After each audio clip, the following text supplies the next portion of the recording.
Hi und herzlich willkommen zu meinem heutigen Video. Heute melde ich mich mal aus Tintagel im Cornwall, England, Südwesten Englands, um genau zu sein. Ganz kleines Dorf, hat gar nicht viel zu bieten, geschichtlich aber hochinteressant. Wer den Ort nicht kennt, wird ihn kennenlernen in diesem Video. Ich werde mit euch einen kleinen Spaziergang machen und euch ein paar wichtige Gebäude zeigen. Für mich eines der Lieblingsorte im Cornwall. Ich fahre da 2-3 Mal im Jahr hin, mehr wegen der Landschaft als weniger für die Gebäude. Und auch weniger für die Geschichte. Aber wer Interesse an Geschichte hat, für den ist auch das interessant. Merlin, King Arthur, ihr kennt dieses Schwert, was im Stein steckt. Ritter der Tafelrunde, all dieses ganze Schloss Camelot, all das stammt von dort unten. Und das werde ich euch natürlich zeigen. Also bleibt dran und bleibt gespannt.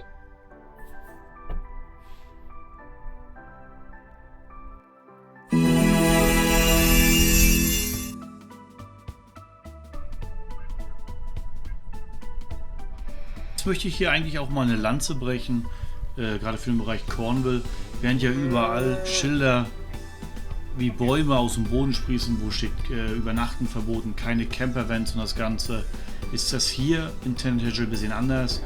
Hier wurde Geld in die Hand genommen und es wurden die Parkplätze quasi so umgestaltet, dass man dort übernachten darf und eigentlich auch sollte. Gerade auf diesem Parkplatz hier, man sieht, das wurde die Wiese ein bisschen angelegt, Parzellen wurden gemacht, dazu sind Toiletten geschaffen worden, Duschen sind verfügbar, Grauwasserablass, also hier rechts das Gitter zum Beispiel, das kannst du mit dem Camper drüber fahren, dein Grauwasser ablassen, Frischwasser kann aufgefüllt werden und auch Chemietoiletten können entsorgt werden, also das ist wirklich eine klasse Sache. Ja, der ganze Ort lebt eigentlich dann auch vom Tourismus und das Thema Ritter und Zauberer, Magie zieht sich eigentlich durch den Ganzen.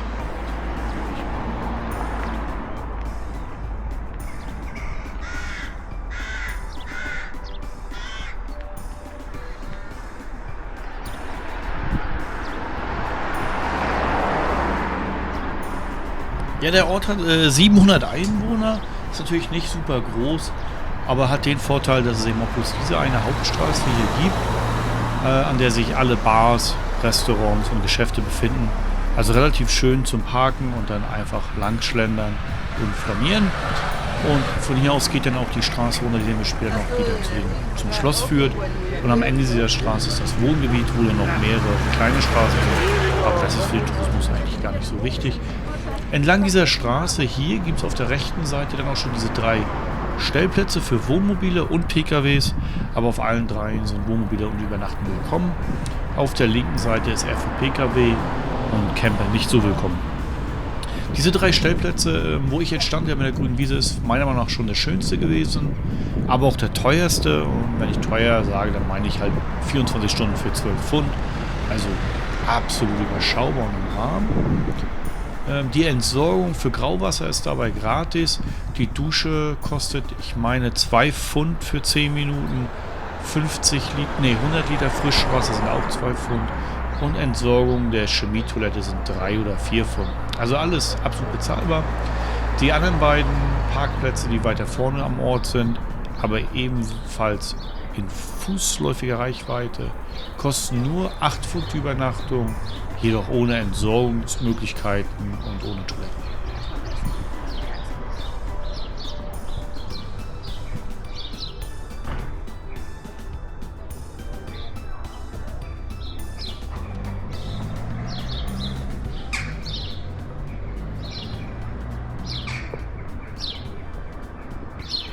Ja, das wirklich Tolle an diesem Ort ist, dass die Geschichte noch überall erkennbar ist und die Historie quasi greifbar.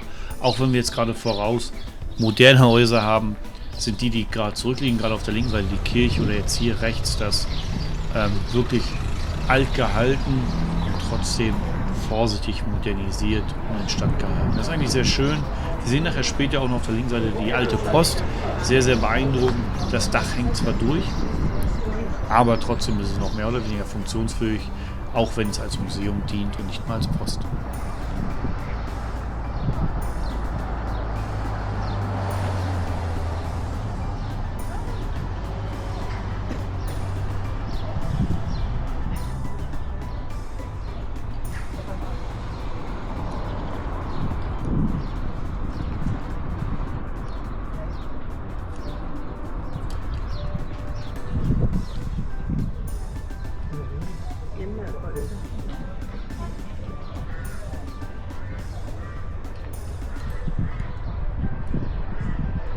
Ja, und ich denke, es ist wunderbar zu sehen, dass wirklich auch Kunst in dieser Stadt oder in diesem Ort beheimatet ist. Also viele kleine Geschäfte, wo man Kunst erwerben kann. Fotografie, Zeichnung, Sammelstücke, Antiquitäten wird hier genannt. Vorhin der Laden sieht ein bisschen aus wie Trödel, aber es macht halt trotzdem unglaublich Spaß, immer da mal durchzuschlendern und zu gucken, was es so gibt. Und ansonsten sehen wir gleich noch ein Geschäft, wo halt viel dieser Ritterkult lebt. Hexen, ja, all sowas halt.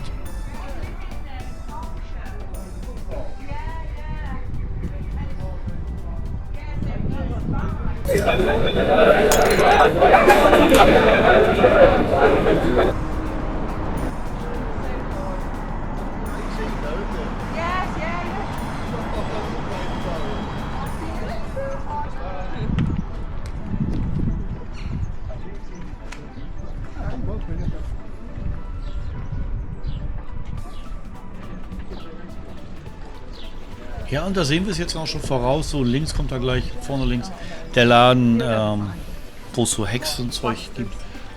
Und dann davor das Gebäude, das flachere, das ist tatsächlich die alte Post. Ist cool in Schuss gehalten irgendwie, auch wenn das Dach ein bisschen durchhängig ist.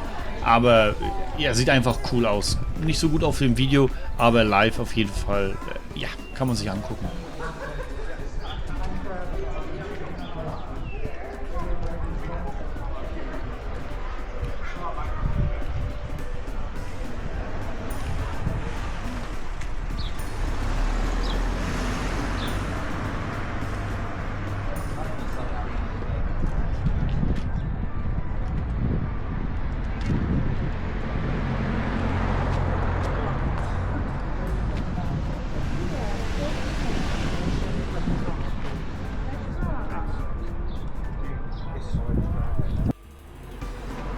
Was auf gar keinen Fall fehlen darf, ist der Besuch hier im Eisladen.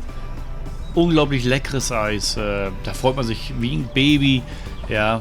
Und Smoothies gibt es auch, Waffeln, Crepe. Also wirklich, lasst den Laden auf jeden Fall nicht aus, wenn ihr mal hier seid. Frischen Honig kann man sich natürlich auch mitnehmen. Hier alles aus heimischer Bienenhaltung, würde ich es jetzt mal nennen. Sehr, sehr lecker. Und dann sind wir wieder bei, ich will es nicht Tunnel nennen, weil es sind coole Schilder dabei, gute Sammelstücke und bestimmt findet davon auch noch eins den Weg in meinen Camper.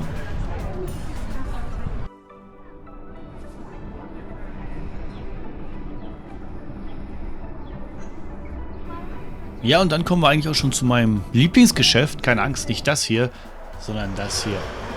Rum, Whisky, Gin, Wodka. Boah, alles da, super sortiert, super viele verschiedene Sorten und ja, es empfiehlt sich auch, wenn man Camper da ist, am ersten Tag das zu machen, da man alles Mögliche dort probieren kann und danach vielleicht nicht mehr fahrfähig ist.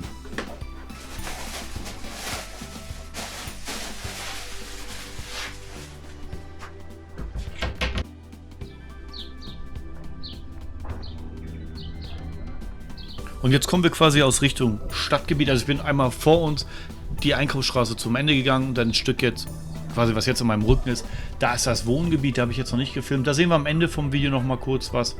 Aber das sind halt hauptsächlich Wohnhäuser, nicht so wirklich spannend. Hier rechts ist ein Parkplatz mit einer super Aussicht schon mal bis zum Wasser runter, über die Brücke, über das Hotel, das Schloss, das alles super cool. Hier links kann man sich zur Stärkung noch ein bisschen PCs gönnen, dass man auf dem Marsch dann gleich auch Energie hat, weil uiuiui, da ist eine ganz schöne Steigung drin. Das muss man wollen und mögen. Da gab es früher auch einen Shuttle-Service und zwar mit Land Rover Defender. War eigentlich ganz cool, konnte man einen Pfund bezahlen und dann haben einen die Land Rover Defender hoch und runter gefahren. Allein schon für das Land Rover fahren hat das halt Spaß gemacht. Heute ist da kein Land Rover mehr. Das ist jetzt so ein Mini-E-Bus oder irgend sowas. Halt elektrisch und ja, modern irgendwie. Hat aber nicht mehr den Flair. Aber klar, nicht jeder ist mehr so gut zu Fuß und dann ist das immer noch eine gute Option, um die Tour eben trotzdem machen zu können.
Ja, die Steigung kommt jetzt hier gar nicht so rüber auf dem Video. Das ist leider häufig so, aber ihr seht ja, die nette Dame läuft halt schon rückwärts, um ihre Knie ein bisschen zu entlasten oder was auch immer.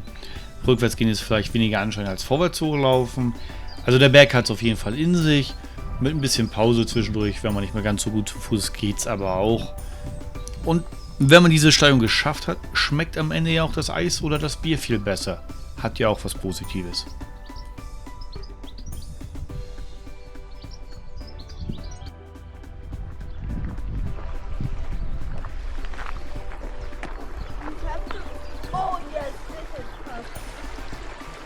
Und noch kurz etwas Geschichte. Also hier in diesem Ort quasi, so sagt es die Legende, wurde halt König Artus geboren. Und nachher machen wir sogar noch einen kleinen Besuch, zumindest oberhalb vom Merlin's Cave. Das ist quasi, wo der Zauberer unten wohnt. Und vielleicht, ja vielleicht, spüren wir noch ein bisschen was von seiner Magie. Und ja, vielleicht hilft die uns beim Lottogewinn, wer weiß das schon. Für den ganzen Rundgang kann man gut und gerne 2 bis 3 Stunden einplanen. Und zusätzlich kann ich empfehlen, festes Schuhwerk ist ein Muss. Ja, ich mache das immer in meinen lockeren, ungeschnürten Turnschuhen und wundere mich dann, dass ich jedes Mal 3-4 Mal umknicke. Also festes Schuhwerk, absolut eine Empfehlung.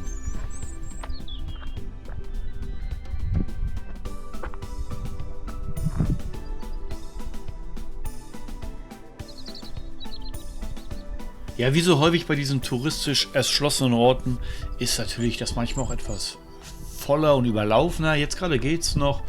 Nachher im Hochsommer, wenn die Touristen quasi mit Reisebussen, also nicht selten sind da 6, 7, 8 Stück auf dem Parkplatz ankommen, dann ist das Ganze etwas voller. Ich kann auf jeden Fall einen Besuch in den frühen Morgenstunden empfehlen. Dann ist dieser Spaziergang, diese Wanderung auch einfach deutlich angenehmer. Und auch nicht unwichtig, man hat genug Zeit und Platz auch, um entsprechende Fotos zu machen, wenn man das denn möchte. Ja, hier über die Brücke geht es quasi dann jetzt zu dem Schloss, zumindest dieser Ruine. So viel ist ja da gar nicht mehr da, also gar nichts würde ich mal sagen. Das ist das Tintagel Castle, die Ruine. Für diese Brücke muss man aber Geld bezahlen, das sehen wir gleich nochmal, das sind ungefähr 22 Pfund Eintritt. Da muss man für sich selbst entscheiden, ob es einem das wert ist. Ne? Also es sind dann nur noch Steine der Ruine zu sehen. Leider kein richtiges Schloss mehr.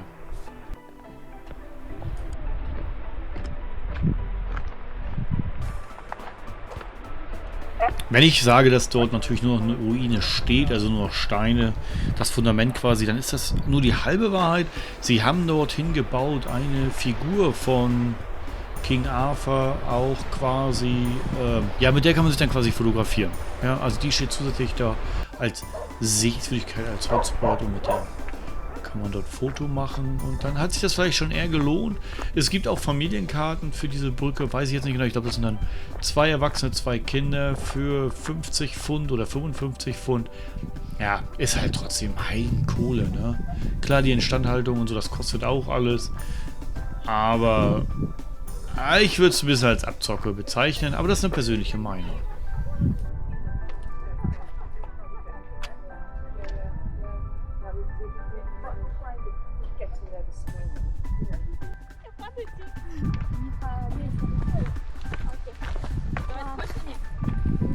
Давай тебя одну сфоткаю.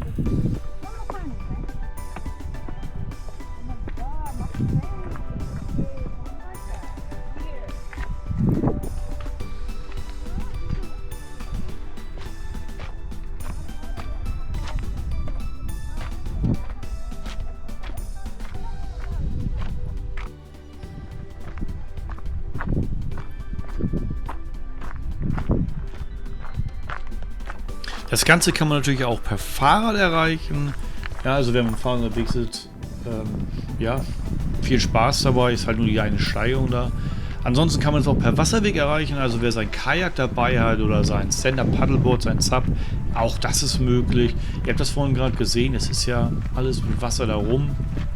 Auch dort, wo die Ruine vom Castle steht, wirklich schön. Und hier jetzt zu sehen ist quasi der Bus. Ich selbst bevorzuge halt die Land Rover Defender von früher. Sahen irgendwie cooler aus und passten besser zu diesem Thema. Aber heutzutage, wo alles elektrisch wird und modern sein muss und emissionsfrei, gibt es halt diesen Bus, der elektrisch fährt, um die Leute von oben nach unten zu bringen. Also vom Dorf runter nach hier oder von hier unten wieder hoch ins Dorf.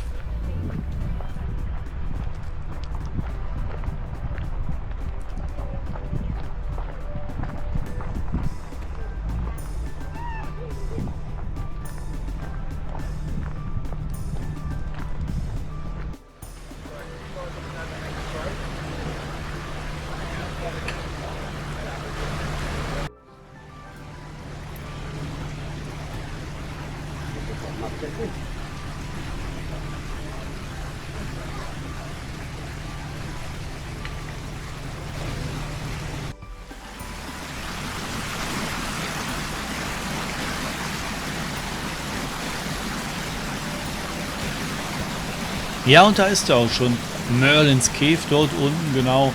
Dort kann man bei Ebbe auch reingehen, hindurchlaufen. Das ist eigentlich ganz cool. Also es ist eigentlich bloß eine Höhle, aber es ist trotzdem cool. Man kann quasi auf der anderen Seite der Insel hinausschauen und aufs Meer gucken. Ist mal was anderes, aber da lebt Merlin quasi. Und wenn ihr hier seid, ja, ihr werdet die Magie spüren.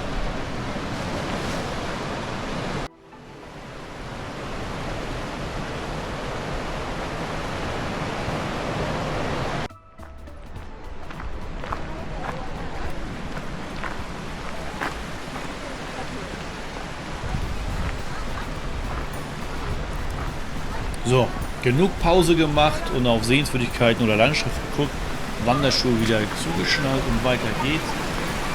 Der Wanderweg jetzt im zweiten Teil ist ein bisschen holpriger, würde ich sagen.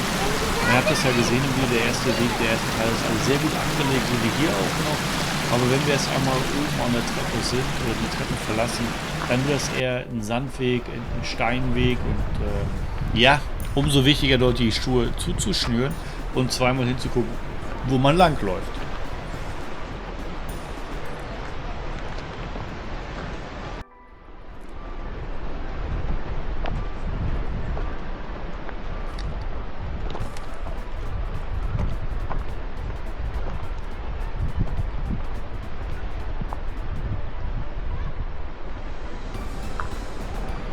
Im Normalfall würde ich auch immer empfehlen, im Normalfall, ich würde immer empfehlen, einen kleinen Rucksack mitzunehmen, wo man ein bisschen was zu essen vielleicht drin hat, wenn es ein Schokoriegel ist, aber auf jeden Fall auch eine Wasserflasche, um etwas zu trinken. Aber ihr wisst ja vielleicht aus dem letzten Video, da habe ich meine Wasserflasche verloren, habe ich bis heute nicht wiedergefunden und von daher lohnt es sich auch nicht, einen Rucksack mitzunehmen, wenn ich eh keine Wasserflasche habe. Und daher bin ich ein bisschen unvorbereiteter unterwegs, aber ihr seht das hier halt, der Weg ist, ja, ist ein bisschen steiler geworden, ein bisschen fordernder, aber auch macht auch einfach mehr Spaß, muss man ja auch mal so sagen.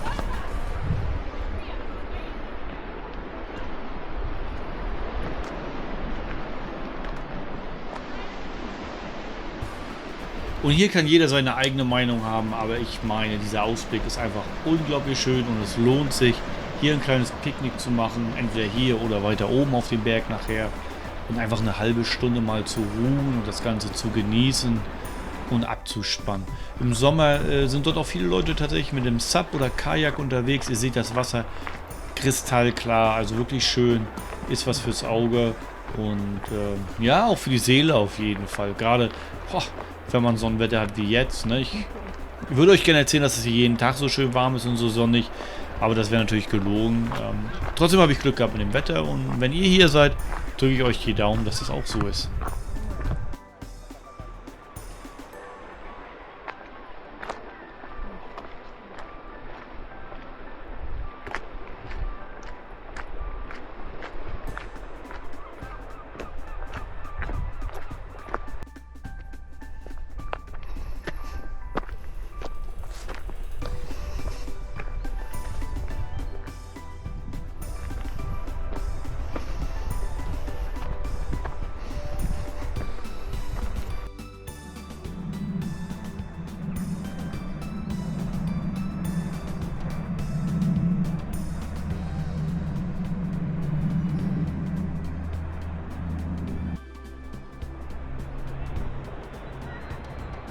Bei schönem Wetter habe ich hier auch häufiger schon Künstlergruppen sitzen sehen, die quasi hier oben waren, auf Picknickdecken, ihre Zeichenbretter, Zeichenblätter, wie auch immer das dann heißt, rausgehabt haben und gezeichnet haben. Genauso wie ich hier schon gesehen habe, eine Yoga-Gruppe mit ihren Fitness-Yoga-Matten, die dann hier quasi Yoga gemacht haben. Ich selbst, ich bin meist immer einfach nur da und sitze und chill. Auch schön, aber vielleicht auch weniger sportlich.